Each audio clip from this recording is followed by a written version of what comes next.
건담 더불어 일부 시점, 솔레스탈 비잉은 전세계를 향한 무력 개입을 위해 총 4개의 건담을 운용합니다. 각 건담들은 각자만의 다양한 역할들을 가지고 있었고 덕분에 자신만의 개성이 뚜렷한 매력적인 기체들이었죠.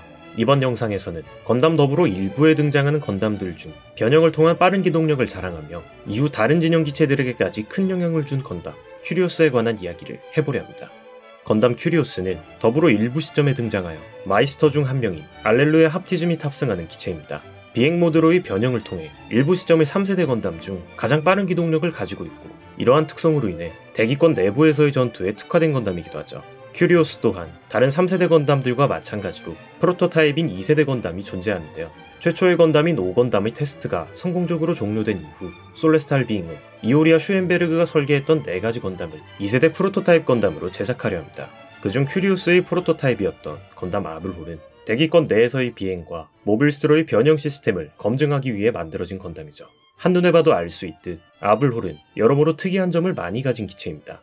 일단 외형부터 건담이 아닌 마크로스에 등장하는 발키리 시리즈의 거워크 모드 같은 모습을 하고 있죠. 이런 우스꽝스러운 모습을 하게 된 이유는 여러 가지가 있습니다. 첫 번째는 당연한 얘기지만 아블홀이 개발될 당시까지만 하더라도 태양로를 부착한 전투기 형태의 기체가 존재하지 않아 비행에서의 데이터 수집이 필요하다는 것이었고, 두 번째는 당시의 기술력으론 공중에서의 변형이 상당히 어려웠기 때문입니다. 물론 개발되던 시점에서도 유니온의 리아르도, AU의 헬리온 같은 변형을 상정한 기체들이 존재하긴 했지만 이 기체들은 변형을 위해 추가적인 부품 교체와 정비가 필요했고 출격하기 전 2가지 형태 중 한 가지를 선택해야 하는 단점이 있었습니다. 그러니 공중에서의 변형이 가능한 아블홀은 당시로서는 엄청난 첨단 기술이었던 거죠. 참고로 다른 진영들은 약 10년 이상 지난 일부 시점에서야 공중 변형 기술을 가지게 됩니다. 다만 아블홀의 변형 기술 또한 초기 단계였기 때문에 변형 구조가 매우 단순하여 이런 외형을 가지게 된 것이죠. 외형과 관련된 다른 특이점은 아블홀의 머리는 2개라는 점입니다. 모빌스트 형태에서의 머리는 블레이드 안테나가 장착되어 있긴 하지만 사실 이외의 기능은 거의 없습니다. 카메라와 레이더 같은 주요 기능은 기체 앞부분에 숨겨진 진짜 머리가 담당하죠. 아블홀의 또 다른 특이한 점으론 다른 2세대 기체들과는 달리 태양로가 내부에 탑재되었다는 점인데요. 당시 대부분의 2세대 건담들은 초기형 GN 드라이브 3스러스터 타입을 채용했습니다. 3스러스터 타입은 3개의 스러스터를 통한 높은 기동성과 많은 입자 방출량을 가질 수 있었는데요. 하지만 아블홀은 태양로를 직접 추진기로 사용하지 않고 GN 버니어와 연료가 필요한 플라즈마 제트를 활용하죠. 참고로 3스러스터 타입은 태양로에 가해지는 부담이 매우 크기 때문에 이후엔 채용되지 않고 우리에게 익숙한 콘드라이브 타입으로 교체됩니다. 아블홀은 당시의 부족한 변형 기술로 인해 대부분의 무장이 기체 내부에 내장되어 있습니다. 주무기로 사용하는 빔 발칸은 기체 앞부분에 내장된 진짜 머리에 탑재됩니다. 기본적으로는 비행 모드일 때 사용하지만 모빌스트 모드에서도 사용이 가능합니다. 아블홀의 생김새를 보면 팔이 없을 것 같지만 고관부에 집게 형태의 팔이 존재합니다. 여기에 빔 사벨, 빔 라이플이 내장되어 변형 시 사용할 수 있죠. 후속 기체들에 항상 사용되는 집게형 무장들은 여기서부터 시작된 걸지도 모르겠네요. 비행 모드에서는 팔을 꺼낼 수 없기 때문에 팔에 장비된 무장들을 사용할 수 없다는 치명적인 단점이 있습니다. 이 단점으로 인해 외부 무장을 사용하는 것이 불가능에 가까워 날개에 장비하는 미사일을 제외한다면 외부 무장은 전무합니다. 건담 아블홀은 펠트의 어머니인 마렌의 블라디가 탑승하고 여러 번의 실험을 거친 이후 타입 F로 개조되어 솔레스탈 비잉의 서포트 조직 페레시테가 운용합니다. 건담 아블홀은 솔레스탈 비잉 입장에서 여러모로 고마우면서도 안타까운 기체였습니다. 본디 목적인 대기권 내에서의 비행, 변형 시스템의 실험 자체는 성공적이었지만 여기서 발생된 부족한 점들이 굉장히 많았기 때문이죠. 이로 인해 다른 건담들에 비해 후계기를 제작하는 데 더 많은 기술들이 필요했고 이런 데이터를 종합, 발전하여 제작한 것이 바로 3세대 건담인 큐리오스입니다. 덕분에 2세대 건담들의 기본적인 구조를 어느 정도 계승한 다른 건담들과는 달리 큐리오스는 아블홀과 거의 다른 외형을 가지게 됐죠. 건담 큐리오스는 앞서 설명했듯이 비행 모드로의 변형을 통해 다른 건담에 비해 높은 기동성을 가지고 여러가지 임무를 수행하기 위해 만들어진 기체입니다.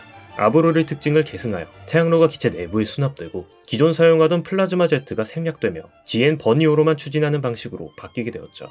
비행 모드의 특성상 대기권 내에서 가장 큰 능력을 발휘하긴 하지만 변형 시 모든 기동력을 후방에 집중할 수 있기 때문에 우주 공간에서도 높은 기동력을 가질 수 있습니다. 덕분에 듀나메스를 태우고 다니기도 하죠. 기존 아블홀이 부족했던 변형 기술을 보완하여 최대한 자연스러운 인간 형태로 변형할 수 있습니다. 참고로 변형할 때 조종석의 각도 또한 함께 변형합니다. 큐리오스는 인체에 가까운 형태를 가지게 되어 기존 아브롤이 거의 사용하지 못했던 외부 무장들의 활용이 가능해졌습니다. 3세대 건담의 기본 무장인 빔 사벨과 공기역학적으로 설계된 실드를 장비하고 전용 무장으로 빔 서브머신건이 추가됩니다. 화력은 그리 강하지 않지만 연사력이 매우 뛰어나고 비행 모드에서도 장착된 무선 그립을 통해 사용할 수 있죠. 이외에도 각각 9개의 탄두가 있는 핸드미사일 유닛을 장비하여 순간적으로 엄청난 화력을 가질 수 있습니다. 하지만 이 무장을 사용할 땐 서브머신건과 실드를 제거해야 하기 때문에 작중 잘 사용하지는 않습니다. 추가적으로 변형 시 비어있는 고간부에 테일 유닛이라는 옵션 장비를 장착할 수 있습니다. 내부에 유도 미사일, 폭탄 같은 다양한 병기를 보관하고 상단의 해치를 통해 미사일을 발사하거나 하단을 통해 폭격을 가할 수도 있죠. 다만 장착하고 있을 땐 변형이 불가능한 구조여서 변형이 필요할 땐 제거합니다. 이때 다 사용한 테일 유닛을 말 그대로 땅바닥에 버리는데요. 이는 테일 유닛에 중요한 기술이 없기 때문입니다. 작중 테일 유닛을 회수한 인류혁신연맹은 솔레스탈 빙이 독자 개발한 미사일을 사용했다는 것과 작중 흔히 사용되는 이 카본으로 이루어졌다는 점 이외에는 딱히 특이점을 찾아내지는 못합니다. 이후 유엔군의 유사 태양로 탑재기인 징크스가 보급되자 각 건담들의 여러가지 추가 장비들이 지급되는데요. 이때 듀나메스, 엑시아에겐 각각 지혜남즈가 지급되고 설정상 큐리오스도 지혜남즈에 탑승할 수 있지만 작중에선 등장하지 않습니다. 이후 빌드 파이터즈의 외전에서 지혜남즈를 착용한 장면이 등장하기도 하죠. 이를 대신하여 큐리오스에겐 테일 유닛을 업그레이드한 장비 테일 부스터가 지급됩니다. 테일 부스터는 소진하면 데드웨이트가 되던 테일 유닛의 단점을 보완한 장비로 비행에서의 전투력을 극대화시킬 수 있는 장비입니다. 기존 큐리오스의 약한 화력을 보완하기 위해 상단에 강력한 두문의 빔 캐논이 장비되었고 덕분에 큐리오스는 적을 저격할 정도의 화력을 가지게 되죠. 거기다 지엔 버니어가 여러 추가되어 기동성 또한 올라갑니다. 짧은 시간 동안 많은 활약을 하지만 소마 필리스의 기습으로 인해 무력하게 파괴됩니다.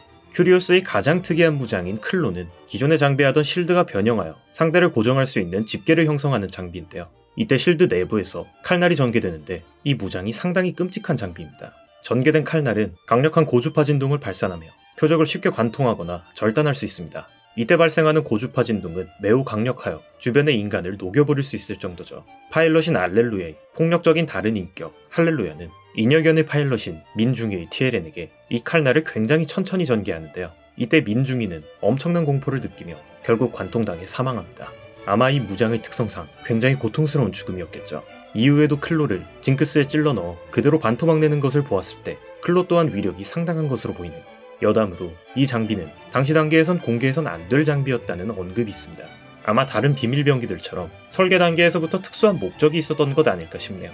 이후 큐리오스의 클로는 후계기인 아리오스에도 비슷하게 계승되고 극장판에 등장한 하루트에선 시저비트라는 비트류 병기와 소드라이플로 강화됩니다.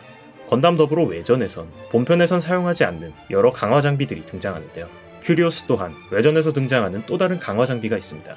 큐리오스는 비행 모드를 통해 대기권 내에서 빠른 기동력을 가질 수 있었지만 운용 고도엔 어느 정도 한계가 있었는데요. 이 한계를 극복하기 위해 추가 유닛을 부착한 형태가 바로 큐리오스 거스트입니다. 거스트 장비를 사용한 큐리오스는 고도 600km까지 비행할 수 있고 심지어 단독으로 대기권을 이탈할 수 있는 능력을 가지게 됩니다. 작중 건담들은 필드를 전개하여 대기권 진입까지는 가능했지만 지구의 중력을 극복하고 다시 우주로 올라갈 정도의 능력은 없었는데요. 덕분에 일부 시점의 건담들은 지구에서의 활동 이후 궤도 엘리베이터를 통해 극비리에 다시 우주로 운반됩니다. 2부 시점까지도 각 건담들은 만능 수송함인 톨레미에 탑승한 채 대기권을 이탈하죠. 하지만 거스트 장비는 모빌스트가 단독으로 대기권을 이탈하는 기술을 일부 시점에서도 가능하게 해준 장비입니다. 때문에 장비 곳곳에 많은 양의 대형 버니어가 장착되었고 큐리오스 거스트는 작중 등장하는 모든 기체들 중 가장 높은 추력을 가질 수 있었습니다. 하지만 거스트에서 추가되는 장비들이 약 30톤에 가까운 무거운 중량을 가지고 있어 중력권에서 비행 모드로 변형한다면 큐리오스의 관절 부분이 심각하게 손상된다는 단점이 있기도 합니다. 구조상 테일 유닛을 장착할 수는 없지만 기존의 서브머신건을 대체하는 롱배럴 캐논을 장비하여 먼 거리의 목표물을 정확하게 타격할 수 있죠. 큐리오스 거스트는 외전에서 자주 언급되는 사건 유성의 밤에서 사용되었는데요. 유성의 밤은 유니온의 자원 위성에서 사고가 발생하여 소행성의 잔해가 지구로 낙하하는 것을 솔레스탈 비잉이 막아낸 사건입니다. 이때 버체를 제외한 3개의 건담들은 각각 추가 장비를 사용하여 파편을 제거했고 큐리오스 또한 거스트 장비를 사용하여 대기권 상층 부위 남아있는 잔해들을 처리했죠. 유성의 밤 사건은 이전 궤도 엘리베이터에서 시행되었던 큐리오스의 인명구조와 더불어 솔레스탈 비잉의 이미지를 쇄신하는 데 큰 역할을 하는데요. 참고로 사고가 발생했던 유니온의 자원 위성은 사실 솔레스탈 비잉의 비밀 물자 창고였기 때문에 엄밀히 따지자면 솔레스탈 비잉으로 인해 발생한 사건입니다. 이후 큐리오스 거스트에 사용된 기술들은 이노베이드 기체들의 추가 장비, 부스터 유닛과 후계기인 하루트의 최종 결전 사양에 영향을 주게 됩니다. 건담 큐리오스엔 4명의 마이스터 중 1명인 알렐루야 합티즘이 탑승하는데요. 알렐루야는 원래 카자흐스탄 출신이지만 어린 시절 인여견에게 납치당해 초인병으로 개조 수술을 받게 됩니다. 이 수술을 통해 신체 능력이 상승하고 뇌양자파를 사용할 수 있게 되지만 폭력적인 또 다른 인격, 할렐루야가 형성되는 부작용이 생기죠. 이후 초인기관을 탈출한 알렐루야는 이곳저곳을 방황하다 파일럿을 찾던 솔레스탈 비잉에게 스카우트됩니다. 건담 큐리오스는 건담들 중 가장 빠른 기동성을 가지고 있고 모빌스트, 비행 모드로 총 2가지 형태가 존재하기 때문에 특수한 목적을 지녔던 다른 건담들과는 달리 유독 파일럿의 높은 기량이 요구되었는데요. 2부에서의 안습한 비중으로 인해 많은 분들이 간과하는 사실이지만 사실 알렐루야는 일부 시점에선 가장 뛰어난 파일럿 중 하나였습니다. 앞서 설명했던 알렐루야는 할렐루야라는 또 다른 인격을 가지고 있는데요. 개조 수술로 인해 알렐루야는 엄청난 반사신경을 가지고 있었지만 정작 이 능력을 활용할 만한 사고력은 떨어집니다. 하지만 할렐루야는 알렐루야가 부족한 사고력을 갖추고 있죠. 작품 초중반부까진 알렐루야의 착한 심성과 같은 초인병 출신인 소마 필리스의 뇌양자파의 영향으로 인해 빌빌거리는 경우가 많았지만 후반부터는 할렐루야와 타협하고 본인의 모든 포텐셜을 발휘하기 시작하죠. 알바토르의 공격으로 인해 거의 반파되고 무장 또한 대부분 잃은 상황의 큐리오스를 능숙하게 조종하며 필리스와 세르게이를 압도하는 모습을 보여주지만 결국 숫자의 차이를 이기지 못해 패배하고 큰 부상을 입게 됩니다. 이후 반파된 큐리오스에서 태양로를 회수한 페레슈테 소속 마이스터 폰 스파크는 큐리오스의 자네와 알렐루야를 그냥 버리고 갑니다. 덕분에 방치되었던 큐리오스와 알렐루야는 인류 혁신연맹에 의해 노획되죠. 노획당한 큐리오스는 더불어 세계관 양산기 기술에 큰 영향을 미치게 되는데요. 인여견 개발진들은 큐리오스의 자네를 이용하여 징크스의 팔을 부착하는 등 여러가지 실험을 합니다. 이때 호환되지 않는 부분엔 TLN의 부품을 많이 활용했죠. 기존 인여견의 주력 모빌스트인 TLN은 높은 생산성, 단단한 프레임, 텅 빈 내부 구조를 가지고 있었기 때문에 개조하기엔 최적의 기체였고 덕분에 인여견의 모빌스트 기술은 눈부신 발전을 이루게 됩니다. 그렇게 개발된 기체가 2부 시점 최신형 양산기 어헤드입니다. 큐리오스의 기술이 많이 활용되어 어헤드의 장갑을 벗긴다면 3세대 건담의 가슴 구조가 그대로 드러나죠. 거기다 큐리오스의 변형 기술은 다른 세력들 입장에선 혁신에 가까운 기술이었고 기존 변형 기체들을 사용하던 유니온과 AU 역시 이 기술들을 활용합니다.